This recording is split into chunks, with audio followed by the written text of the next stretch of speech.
बिस्मिल्लाहिर्रहमानिर्रहीम अस्सलाम वालेकुम रहमतुल्लाहि व बरकातुहू। सजावल फूड में खुशामदीद जी। तो आज हमने अपने किचन में बनाया है बहुत ही मज़ेदार कॉफ़ी केक। इसको कॉफ़ी लॉफ भी कहते हैं, कॉफ़ी डेजर्ट भी कह सकते हैं। ये केक इतना मज़ेदार बनता है, ना तो इसमें किसी मैदे की ज़रूरत पड़ती है, ना ही इसमें किसी बेकिंग की ज़रूरत पड़ती है। चंद चीज़ों के साथ मैं आपको इसकी रेसिपी बनाना सिखाऊंगी। बहुत ही मज़ेदार बनेगा, जो भी खाएगा इसकी तारीफ़ करता रह जाएगा। तो चलते हैं इसकी रेसिपी की जानिब जी। तो कॉफ़ी लॉफ बनाने के लिए पैन में मैंने 2 ग्लास जो है वो दूध लिया है, ठीक है। और दूध जो है वो नॉर्मल टेम्परेचर का होना चाहिए। इसके अंदर 2 टीस्पून में डालूंगी कोको पाउडर, बिस्मिल्लाहिर्रहमानिर्रहीम। और 1.5 यानी कि 1.5 टीस्पून इसके अंदर जाएगी कॉफ़ी पाउडर। और 2 से 3 चम्मच जो है वो चीनी डालेंगे। अच्छा, अभी चूल्हा ऑन करने से पहले इन सारी चीज़ों को डाल के अच्छे तरीके से मिक्स कर लेना है, ठीक है। मिक्स करके जब ये सारे लम्स वगैरह खत्म हो जाएंगे फिर हमने चूल्हा ऑन करना है, ठीक है जी। तो ये देखिए मैंने सारी चीज़ें मिक्स कर ली हैं। अच्छा, चूल्हा इस स्टेज पे मैं ऑन करूंगी। इसको जैसे एक उबाल आ जाएगा तो चूल्हा मैं बंद कर जी। तो ये देखें उबाल आ चुका है, ठीक है।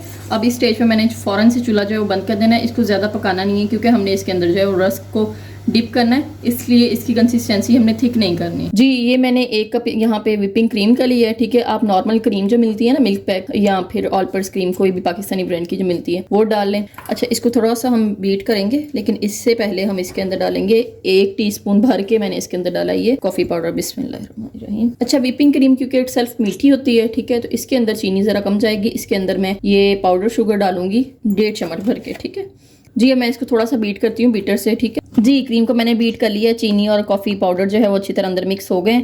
अब हम इसकी लेयरिंग करते हैं, फाइनल स्टेप की तरफ चलते हैं जी। तो ये मैंने केक रस लिए हैं, ठीक है। केक रस को इसी दूध वाले मिक्सचर में जो हमने तैयार किया था उसके अंदर डिप करके इसके अंदर लेयरिंग कर लेंगे। इस तरह से आपने डिप करके फ़ौरन से निकालते जाना है। अच्छा, यहाँ पे इंपॉर्टेंट बात ये है कि आपके पास ऑप्शन है, या तो आप ये केक रस यूज़ कर लें, ठीक है, बिस्मिल्लाहिर्रहमानिर्रहीम, या फिर आप टी स्नैक्स यूज़ कर लें, ठीक है, जिसको हम पापे भी कहते हैं अपनी ज़ुबान में जी। पहली लेयर हमने लगा ली है रस की, ठीक है। अब हम इसके ऊपर क्रीम की लेयरिंग करेंगे जी। सेकंड लेयर भी हम सेम उसी पैटर्न के साथ लगाएंगे। रस्क जो है वो डिप करूंगी और इसी तरह लेयरिंग कर दूंगी इसी के ऊपर जी। तो ये सेकंड लेयर भी कंप्लीट हो गई, ठीक है। डबल लेयरिंग इसकी की है, आप सिंगल लेयर भी कर सकते हैं। अब थोड़ी सी चॉकलेट लेके मैंने उसको क्रश कर लिया, ठीक है, और इसके साथ यूँ थोड़ी सी डिजाइनिंग कर लेंगे जी। तो माशाल्लाह माशाल्लाह हमने गार्निशिंग कर ली है, ठीक है। अब हम इसको फ्रिज में ठंडा करेंगे तकरीबन 4 से 5 घंटे के लिए। अल्हम्दुलिल्लाह कॉफ़ी लॉफ जो है वो ठंडा हो चुका है। माशाल्लाह एक बहुत ही मज़ेदार बना है, बहुत ही सॉफ्ट बना है, बहुत ही क्रीमी टेक्सचर है और बहुत ही मज़े का टेस्ट दे रहा है, मॉइस्ट है।